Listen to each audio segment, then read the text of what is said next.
සුබ සන්ධ්‍යාවක්. ආදරය, විවාහය, ජීවිතය. අද ජීවිතය තුළින් අපි කතා කරන්නේ විවාහය ගැනමයි. පහුගිය වැඩසටහනක ඔබ අපිත් එක්ක එකතු වෙලා හිටියා නම් අපි බොහොම වැදගත් කරුණු රැසක් කතා බහ කළා සමිතා ඇතුල්දොර ආරච්චි මහත්මියත් සමගින්.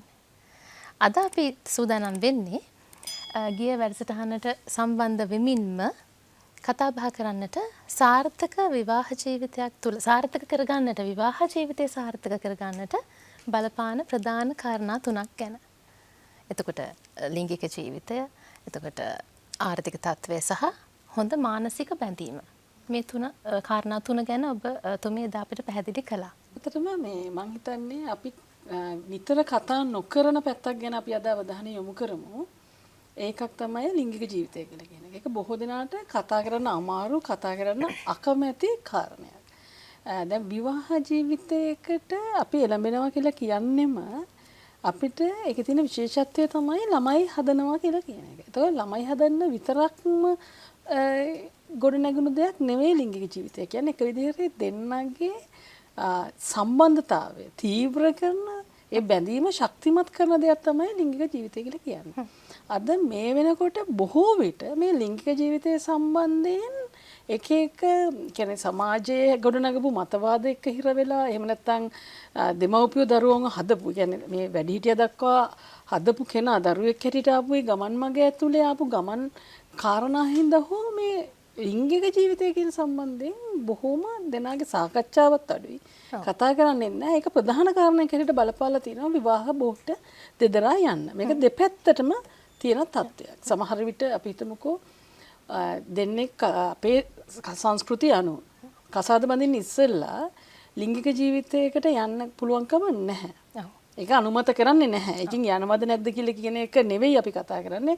නමුත් අපි කවුරුත් සමාජයේ අනුමත කරන්නේ නැති කාරණයක්. ඒ සංස්කෘතියට අපි අනුගත වෙමින් ජීවත් වෙනකොට අපි එළඹෙන්නම විවාහයට ලිංගික අත්දැකීමක් නැතුව.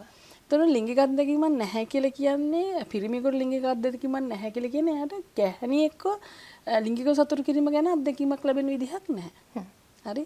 ඒ වගේම ගැහණියෙකුට කොහොමවත් එහෙම අත්දැකීමක් ලබා ගන්න සමාජය අනුමත කරන විදිහක් නැහැ. එතකොට කසාද බැඳලා ඒ හනිමූන් එක දවසේ එහෙම නැත්නම් එතනින් පටන් ගන්න ජීවිතය ඇතුලේ තමයි ලිංගිකව දෙන්න ගැලපෙනවද නැද්ද කියලා හොයාගන්න වෙන්නේ.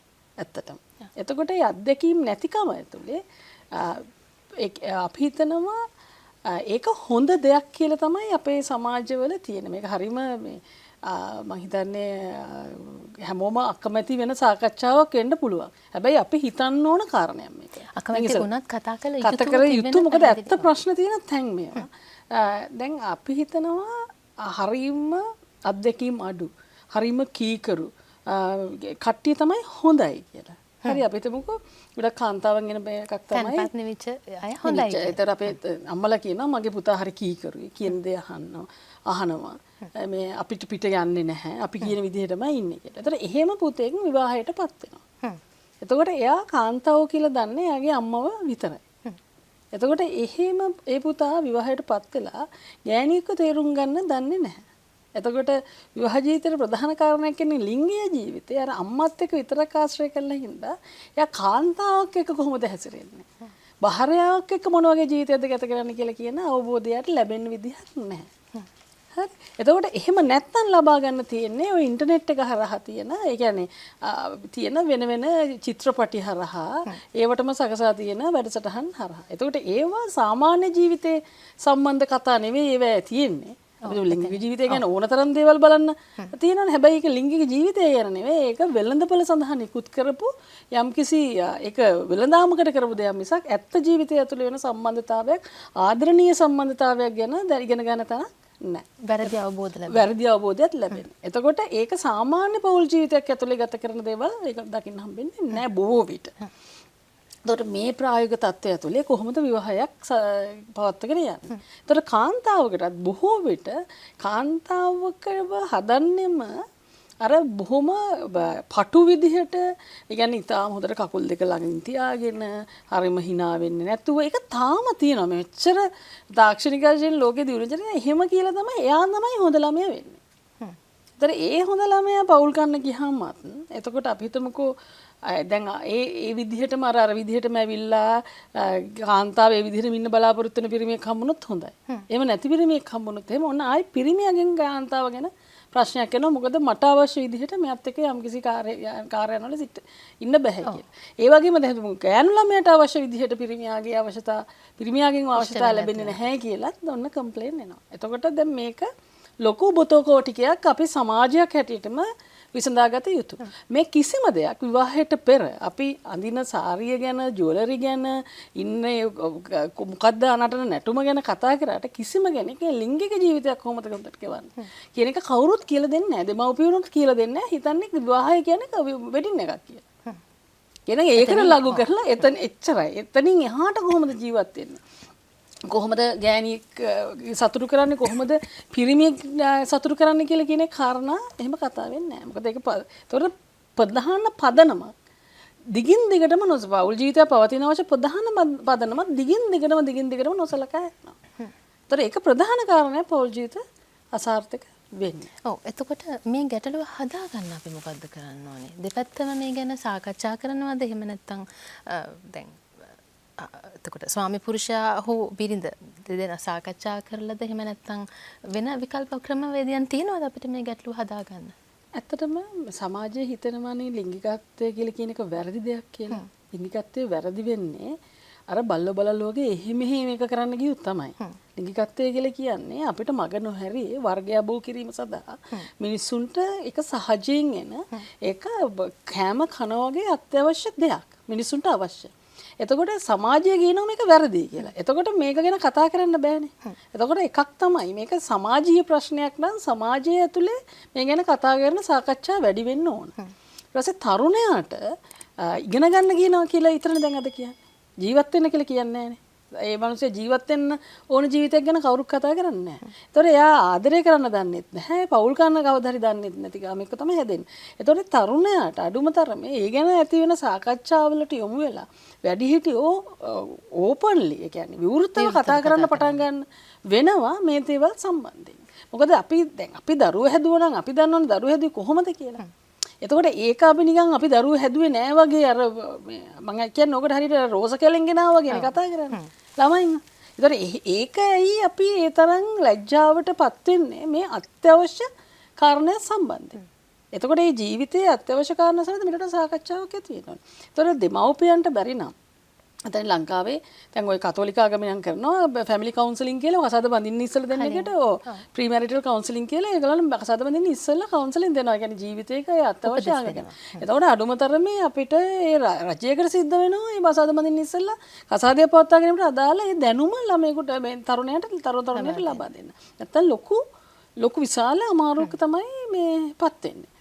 එතකොට මේ අනිත් එක තමයි අම්මලාගේ සම්බන්ධය. ඇත්තටම ඒක හරියට හිතන්න ඕන එකක් තමයි තරුණයව හදද්දී අම්මලා තමන්ගේ ඇඟේ කෑල්ලක් හැටියට පුතාව හැදුවාම දුව හැදුවාම එයා දන්නේ නැහැ ගිහිල්ලා වෙන කෙනෙක්ගේ සම්බන්ධයක් පවත්තන්න. අම්මා ළඟට දුව ගෙනිනවා ගෙදර. දුක හිතුණත් අම්මා ළඟට එනවා. තරහ ගියත් අම්මා ළඟට එනවා. තනිකම දැනුණත් අම්මා ළඟට එනවා. එතකොට එහෙම කසාදේ පවතින්න බෑනේ. එතකොට අපි වැඩිහිටියෙක්ව හදලා එළියට දැම්මගෙන ආයි ගෙදර එන්න හන්න ඕනේ නැහැ. ගෙදර ඇවිල්ලා බලලා ගියාට කතා කරලා ගියාට යන එක නෙමෙයි. නමුත් ඒ ජීවිතේන ප්‍රශ්නවලදී ඒගොල්ලන්ට ඒක විසඳ ගන්න බැරි නම් ඒගොල්ලෝ ගන්න ගෙදර පැත්තට හැරෙන්නේ. එතකොට මොකද වෙන්නේ ආයි? අර ගේ ඇතුලේ අරුදේට යනවා. එතකොට කාන්තාව වුණත් මේ වෙලාවේ අම්මා කෙනෙක් වෙනවා කියලා කියන එක ඒක විශාල දෙයක්. ඒක උනාට පස්සේ ආයි බබාලා වෙන්න ඕනේ නැහැ. මේක දෙපැත්තම තියෙනවා. ඊට පස්සේ අම්මා කෙනෙක් යා අම්ම කෙනෙක් වුණාට පස්සේ මට මහත්ය ආදරෙයිද නැද්ද එහෙම නෙවෙයි අම්මට ඒ අදාළ වගකීම් ටික ඉෂ්ට කරන්න ඕනේ. එතකොට ඒ ආදරේ ලබා ගැනීමට අදාළ කටයුතු කරගන්න ඕනේ. ඔබ කියන්නේ අම්මට මග ඇරෙනවා කියලාද ස්වාමි පුරුෂයා? ස්වාමි පුරුෂයා මග හැරෙනවා එකක් ළමයින්ගේ පැත්තට යනවා. ඒකට හේතුව ස්වාමි පුරුෂයා අදාළ විදිහට එයාට මොකද අවධානය දෙන්නේ නැති වුනහම එයාගේ සියලුම අවධානය දරුවන්ගෙන් ගන්න යනවා. තොර දරුවෝ හදන්නේ කවදාවත් මාව දාලා යන්නේ. ඒ කියන්නේ ස්වාමි පුරුෂයා දාලා ගියා වගේ නේ මිසම Tamanට අර ළඟට වෙලා ඉන්නේ නැති හින්දා දරුවන් හදා ගන්නවා දාලා නොයන්න. ඒතොර දරුවෝ දාලා යන්නේ නැහැ. ඒතොර දරුවගේ පවුල හැදුවාම දරුවෝ ඒත් ගෙදර ඉන්නවා. ඒතර ආයි තව ගෑනුවෙක් කෙනෙක් අතන දුක් විඳිනවා. ඕකම පිරිමින්ද ගෑනු ළමයින්ටත් වෙන්න පුළුවන්. මේක අපි පිරිමින්ට වැඩිපුර බහුතරයක් පිරිමින්ට මේක වෙන හින්දා කිව්වට කාන්තාවන්ටත් මේක ඒ විදිහට වෙන්න පුළුවන්. එතකොට අර දෙමාපිය කරන්නේ අපි අරදත් කතා කරා වගේ ලොකු වගකීමක් තියෙනවා. අපි වැඩිහිටියෙක් හදලා එළියට දාන්න. ඊට පස්සේ අපි ඒගොල්ලන්ට උදව් අවශ්‍ය නම් කරනවා හැරෙන්න. ඒගොල්ලන්ගේ ජීවිතයට ඇඟිලි ගහන්න නැතුව ඉන්න තරම් අපි අපේ ජීවිතේ වයසට යන ජීවිතේ අපි ගොඩනගාගෙන තියෙනවා අපිට ඒක මොකක් හරි කරන්න වැඩ. ළමයි දිහා බලාගෙන ඉන්නේ නැතුව. නැත්තම් වෙන ළමයි දිහා බලාගෙන ඉන්නනේ. ඒ වගේ මේ එහෙම සංකීර්ණ කාරණා ටිකක් මේක අනිවාර්යෙන් මගේ බරපතලව මිනිස්සු කල්පනා කරන්න ඕන කාරණයක් මේක. ඔව්. එතකොට දැන් යහපත් හොඳ නිරෝගී ලිංගික ජීවිතයක් තුළින් අපිට ඇති වෙන මානසික රෝග මානසික ලෙඩ ඒ දේවල් වලටත් මම හිතන්නේ බලපාන පිටිවහලක් ලැබෙන බලපාන. ඒක ප්‍රධාන කාරණයක් අපි හිතමුකෝ අපිට ලිංගිකත්වය ගැන කතා කරන්න බෑ කායිකව. එතකොට කාන්තාවට කවදාවත් තමන්ට අවශ්‍ය කියන්නේ ලිංගික උමනාව සැපිරෙන්නේ නැතුනොත් එයාට ප්‍රසිද්ධියක කියන්න බෑ සංස්කෘතික වැරදිය නරක ගෑණියෙක් බවට පත් වෙනවා. ඒතකොට එයා ගැන කතා කරන්නේ නැහැ. එතකොට ඒකෙන් කතා නොකර කියන්නේ තමන් අකමැති ජීවිතයක් දිගින් දිගටම තමන්ගේ වගකීම් ඉෂ්ට කරමින් ඉන්නනකොට එයාට එනවා විෂාදේ වගේ තත්ත්වයක් වගේ. කියන්නේ ස්ට්‍රෙස් එකක් පීඩනය ඒ කියන්නේ ශරීරයට තියෙන අවශ්‍යතාවයක් සංස්කෘතිකව කතා කරන්න අවස්ථාව නැති හින්දා ඉල්ලා සිටින්නත් බැරි හින්දා ස්වයං පුරුෂයාට කියන්නත් බැහැ සමහරවිට. ඒ කියන විදිහට එහෙම ගොඩනක් ගාලත් නැති හින්දා එයා කියන්නේ නැහැ. ඒ පීඩනය දීර්ඝ කාලීනව වෙන්නේ මොකද්ද? ස්ට්‍රෙස් ඒ කියන්නේ හැමතිස්සෙම බොහොම ආතතික තත්වයකින් දිගින් දිගටම ඉන්න ගිහිල්ලා ඒක විෂාදයක් දක්වා වර්ධනය වෙන්න පුළුවන්. එතකොට එහෙම ඒ තත්ත්වයට වර්ධනය වෙන්න පුළුවන් බව දන්නවනම් ඊට මෙහා මේ ප්‍රශ්නේ විසඳගන්න අපි කටයුතු කරන්න. වගේම පිරිමින්ට.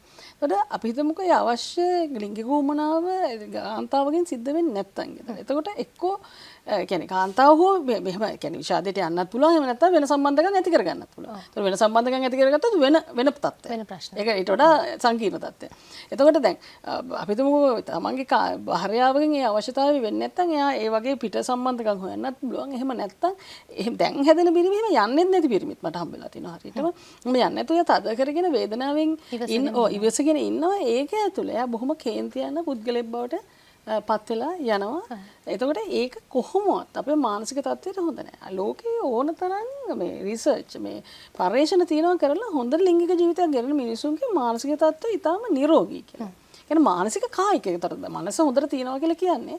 මොකද අපේ මනස කය කියලා කියන එක එකට සම්බන්ධ වෙලා වැඩ කරන දෙකක් හින්දා මනස හොඳට තියනවා කියන්නේ කය නිරෝගී වෙනවා කියන එක. එතකොට බොහෝ ලෙඩ රෝග නැති වෙන්න හොඳ කාරණයක්. එහෙනම් මේක යලි අපේ සමාජවල වෙන විදිහකට මේ දේවල් බොහොම වගකීමෙන් කතා කරන්න පටන් ගන්න ඕන කියන එක තමයි මම හිතන්නේ යෝජනාවක් හැටියට කරන්න තියෙන්නේ. කුඩා කාලයේ සිටම මට හිතෙනවා දරුවන්ට පවා අපි සමහරක් දේවල් හංගලා හදනවා. අපි මේ ගැන කතා කළා දරුවන් ගැන කතා කරද්දී. එහෙම නැතුව ඇති දේ ඇති සැටියෙන් හරි දේ හරි විදිහට ඉගෙනුවා නම් ගොඩාක් ප්‍රශ්න අපේ ජීවිතවලින් වළක්වා ගන්නට අපිට පුළුවන් වෙනවා. ඒ වගේම විවාහ ජීවිතයක් ගත කරද්දී මෙන්න මේ කියන කාරණා තුනම ගැන අපි කතා කරනවා. අපි දැන් කතා කරමින් සිටියේ යහපත් හොඳ නිරෝගී ලිංගික ජීවිතයක් ගත කිරීම සම්බන්ධයෙන්. අපිට පුළුවන් ද එතකොට ඊළඟ කාරණාව ගැන කතා කරන්න? අපි හිතමුකෝ හොඳ මානසික සම්බන්ධතාවයක් කොහොමද ගොඩනගාගන්නේ? අපි බොහෝ විට හරි කැමති දෙයක් තමයි අපි පෞල් ජීවිතයක් ගත කරනකොට අනිත් කෙනාගේ වැරදි හොයන්න. අපි වැරදි හොයනවා වෙනුවට හොඳ හොයන්න පුළුවන් නම් අපිට කරපු දැන් අපේ මනුස්ස මොලේ හැමතිස්සෙම හොයාගෙන යන්නේ අනතුරු. ඒ කියන්නේ මනුස්ස මොලේට වඩා ඇත්තටම අපි සාවමත් සත්වය කියලා මම පළවෙනි වැඩසටහන වල කිව්වනේ. අපේ සත්ව ගතිය තියෙනවා. අපි කැලේ හිටියනම් කැලේ අපි අනතුරු හොයන්නේ මොකද අනතුරකින් ගැලවෙන්න අපිට විශාල උවමනාවක් තියෙනවා අපේ ස්පීෂීස් එක අපිව පරිස්සම් කරගෙන අපේ වර්ගය තවමත් මේ මොලේ අනතුරු හොයනවා. ඊට හැමතිස්සෙම ගේ ඇතුළෙත් හැමතැනම කරපු වරද තමයි හොයන්නේ. අපි වරදක් කරාද කී හොයා ඉන්නකොට අපි හැමතිස්සෙම ඒ වරදට බැන පහත් කරලා එකිනෙකාව කතා කර ගන්නකොට ඒ දෙන්නට බෑ හොඳ මානසික බැඳීමකට එන්න. එතකොට අපේ ගෙදර හොඳ මානසික බැඳීමක් එනවා කියලා කියන්නේ අපිට පුළුවන් වෙන්න ඕනේ චිත්ත වේගිකව මගේ නෝනාගේ සහ මේ ස්වාම්පුරුෂයාගේ ඒ දේවල් තේරුම් ගන්න දෙන්නට. දැන් මෙයාට ඔන්න කේන්ති ගිහිල්ලා ඉන්නේ. දැන් මම කතා කරන එක නවත්තන්න ඕනේ. හරි. එතකොට දෙන්නට මේ ඒත් කර තේරෙනවා නම් හරි දෙන්නම ආගිව් කරගන්නව වෙනුවට ප්‍රශ්නයක් ආවම ප්‍රශ්න අහම නැත්තම් වෙන්නේ කියලා ඉවර කරන්න බෑනේ. මේ අලුත්ම ප්‍රශ්න විසඳ ගන්න විදිහ තමයි මරා ගන්න එක. ඒ කියන්නේ දැන් අපේ පොඩි කාලෙත් මම දැකලා තියෙනවා අපේ අම්මලා තාත්තලා ප්‍රශ්න විසඳ ගන්නකොට අම්මට කේන්ති ගියාම තාත්තා කියන නිශ්ශබ්දයි කියනවා මැඩම්ට කේන්ති කියලා පොඩ්ඩක් සයිඩ් එකට වෙලා ඉමු කියලා අපිව අරගෙන යනවා හිමින්සාර. ඒ වගේම තාත්තට කේන්ති ගාව කෑ ගහන්න බෑ තාත්තා කේන්ති ගිහලා ඉන්නේ පොඩ්ඩක් මගහැරලා ඉන්න කියලා කියනවා. අතන ඒ වගේ අවබෝධයක් තමයි තිබුණේ. කියන්නේ අපිට කේන්ති යනනේ අපිට ජීවිතේ කේන්ති යනවා දුක හිතෙනවා. ඒවා සාමාන්‍ය තියෙනවා. හැබැයි ඒවා තේරුණාම ඒකත් එක්ක එල්ලෙන්නේ නැතුව අපිට පොඩ්ඩක් මගහැරලා ඉන්න පුළුවන්. ඊට පස්සේ මනස කියන්නේ ඒක සමනය වුණාට පස්සේ සංසුන් වුණාට පස්සේ අපිට පුළුවන් මේ ප්‍රශ්නයකට කතා කරන්න. දැන් හැබැයි අපි පරම්පරා දෙකටම බැනගෙන තමයි ඉවර කරන්නේ. ඔයාගේ අම්මා මෙහෙමයි, ඔයාගේ මෙහෙමයි, ඔයාගේ මෙහෙම නැහැ. මෙහෙම අනිවාර්යයෙන් තැනකින් පටන් අරගෙන ලොකු තැනකින් ප්‍රශ්න අරගෙන හිතා ගන්න බැරි පරම්පරාවේ කිසිම හොඳ කෙනෙක් ඉඳලා නැහැ අන්තිමට සයිස් එකට මේ කතාව දුරදිග යනවා. එතකොට එහෙම නැතුව එතකොට වෙන්නේ අපි මානසිකව අපි එකිනෙකාට අගෞරව කරගත්තාම පවුල ඇතුලේ අපි මානසික බන්ධනේ නැති වෙලා යනවා. එහෙනම් අපි මානසික බන්ධනය කියලා කියන එක හරිම වැදගත්. එහෙනම් දෙන්නට අපහාස නොකරගෙන, දෙන්නව පහත් නොකරගෙන, දෙන්නට ගරු කරන ගෞරවය කියන කියන්නේ ආදරේ රැකෙනවා නම් ගෞරවය එතන තියෙන්න ඕනේ. ගෞරවය නැති තැන ඒ මානසික සම්බන්ධ කැඩෙනවා. එතකොට අපිට එක්කෙනාව රිද්ද ඉන්නව හැරෙන්න අපිට එක්කෙනාව සතුටු කරන්න අවස්ථාවක් හම්බෙන්නේ නැහැ. එහෙනම් ඒ ගැනත් අපි කල්පනා කරන්න ඕන කියන එකයි මගේ වචන. ගරුත්වය. ගරු කරන්නට ඕනේ ගරුත්වය ලබන්න. ඒ කාරණාව බොහොම වැදගත් අපේ ජීවිතේට. මොකද අපි පුංචි දරුවෙකුට පවා ගරු කරොත් අපිට පුංචි දරුවෙක් ගරු කරනව නැවතත්. ඒ වගේමයි ස්වාමි භාර්යා මෙන්න මේ ගනුදෙනුවේදීත් ගරුත්වය ඉතාමත්ම වැදගත් කියන කාරණය තමයි ඔබතුමිය. ඒ හරහා තමයි මේ මානසික සහනය නිදහස සියල්ල මේ දේවල් හැදෙන්නේ. මේ දේවල් වර්ධනය වෙන්නේ පවුල තුළ. එතකොට අපිට තවත් කාරණාවක් ඉදිරියේ කතා බහ කරන්නට. එතකොට අපේ ආර්ථිකයනේ. ආර්ථිකය ගැන මේ කතා කරද්දී මම ආර්ථික විශේෂඥයෙක් නෙමෙයි ආර්ථික ගැන කතා කරන්නේ. හැබැයි මට මෙන්න මෙහෙම කාරණා ටිකක් කියන්න පුළුවන් ආර්ථිකය ගැන. අපි ලොකු මේ අපි වෙළඳපොළ වටිනාකම් ඇතුලේ ජීවත් වෙන්නේ තවදුරටත් ගෙවල් ඇතුලේ වෙන වෙන ගුණධර්ම ඇතුලේ නෙවෙයි. ඒතර වෙළඳපොළෙන් තමයි තීරණය කරන්නේ අපේ ගේ ඇතුලේ අපි පරිභෝජනය කරන්න ඕනේ මොනවද නැද්ද කියලා කියන එක. එතකොට අපි දෙන්නට හම්බු කරන ගාන හරියට කළමනාකරණය කරගෙන හොඳ ආර්ථික ස්ථාවර ආර්ථිකයක් පවත්වා ගැනීම හරිය වැදගත් හොඳ විවාහ ජීවිතයට. ඒතොර අස්ථාවර කරගන්නේ කොහොමද අපි බොහෝ විට අපේ හම්බු කරන ප්‍රමාණයට වඩා වියදම් කරන විදිහේ ජීවන රටාවකට යාම. ඒතර ඒ ජීවන රටාව කවුද තීරණය කරන්නේ? අපේ හම්බු කරන ගානෙන් නෙවෙයි අර වෙළඳපොළ. එහෙම නැත්නම් යාළුවෝ පාවිච්චි කරන බඩු භාණ්ඩ වලින් වෙළඳපොලේ තියෙන බඩු භාණ්ඩ වලින් ඒ පරිභෝජනය හරහා තමයි අපේ අනන්‍යතාවය හදාගන්න හදන්නේ. එතන මම කියවනේ අපි පවුලට අදාළ අනන්‍යතාවයක් හදාගන්න ඕනේ කියලා. ඒ අනන්‍යතාවයට අපි බාහිර අදහස ඒ කියන්නේ ඇඩ්වර්ටයිස්මන්ට්ස් වල යන්නේ වෙන්න පුළුවන් අපේ යාළුවෝ කරන දේවල් වෙන්න පුළුවන්. දැන් අපි වෙඩින් එක ගැන ඉස්සලා කතා කරන්නේ. යාළුවෝ හොඳ වෙඩින් එකක් ගත්තොත් මටත් ගන්න ඕනේ. ඒ වනේ අපේ ආර්ථිකයට සැපරෙන විදිහට ඒ අපේ පවුලට අනන්‍ය ආර්ථිකයක් ගොඩනගාගත්තේ නැත්නම් අවුලකට යනවා. ඒ හින්දා බොහෝ විට ওই සෝෂල් මීඩියා වල යන එකෙක්කෙනා කියනවානේ මගේ මහත්තයා මට මේව ගෙනත් දුන්නා මට මෙහෙම කරා ඒ වගේ නැතුව ඒ ඔක්කොම යන්නේ බොරු ප්‍රදර්ශනනේ. හරි ඇත්තටම කවුරුට හරි මේ දේවල් ලැබෙනවා නම් ප්‍රදර්ශනය කරන්න අවශ්‍ය නැහැ. ඒ ඇතුලේ සතුට ඇති. ඒතර ප්‍රදර්ශනය කරනවා කියලා කියන්නේම එතන මොකක් හෝ මුලාවක් ප්‍රෝඩාවක් තියෙනවා. එහෙනම් ඒක තේරුම් අරගෙන ඒවට යටත් වෙන්නේ නැතුව Tamanට පුළුවන් ලස්සන ආර්ථිකයක් ඒකාග්‍ර ආර්ථිකයක් ගේ ඇතුලේ පවත්වාගෙන යන්න ඒක හරිම වැදගත් මානසික සහනයට. ඒ මානසික සහනය හරි වැදගත් දෙන්නගේ සම්බන්ධයට කියන්නේ මානසික සම්බන්ධයට සහ හොඳ ලිංගික සම්බන්ධයට. ඔබතුමී කියන්නේ දැන් අපි පොඩි දෙයක් ඉඳලම පටන් ගමු. බඩු ලයිස්තුවක් සකස් කර ගැනීම ඉඳලම එතන ඉඳලමද මේ කතා කරන්නේ? ඔව් ඒ කියන්නේ අපිට පුළුවන් විදිහක් තියෙනවනේ ජීවත් වෙන්න. එතකොට මේ පුළුවන් විදිහ හරියට තේරුම් ගන්න ඕනේ යථාර්ථවාදීව. එතකොට දැන් අපි එකිනෙකා තෝරගෙන තියෙනවනේ. අපි දැන් තෝරගෙන ඉවරනේ කසාදේ සඳහා දෙන්නව. එතකොට කරන්න බැරි දේවල් කරන්න බෑනේ. අපි හිතමුකෝ එයාට කාර් එකක් ගන්න කියලා අපි ස්වයංපෝෂණයට බල කරනවනේ. එයාට ගන්න බැරි නම්. එතකොට එයා කොහොමද ණය වෙලා ගත්තේ නැත්නම් පවුලේ සාමයේ තියාගෙන බැරි නම් ණය වෙලා ගත්තා ඊට පස්සේ එවරියස් වෙලා. ඊට පස්සේ වෙන්නේ මොකද්ද? අර තියෙන පවුලේ සාමයේ සම්පූර්ණ නැතිලා යනවා.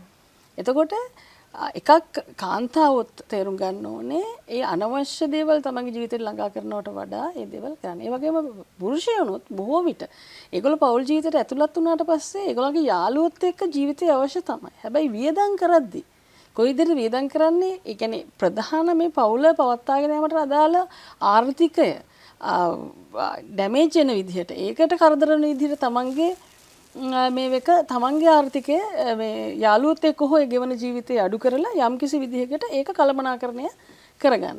මේ ඒ කළමනාකරණය කිරීම ඇතුලේ තමන්ට තියෙන වගකීම තේරුම් ගත්තාම ඒ කළමනාකරණයන් ඇතුලේ තමන්ට අස්ථාවර ආර්ථිකය පවත්වාගෙන යන්න බල මේක හරියම වැදගත්. මොකද ආර්ථික ප්‍රශ්නයක් අහම හැමෝම කඩා වැටෙනවා. ඊට පස්සේ මනස වැඩ කරන්නේ නැහැ හරියට.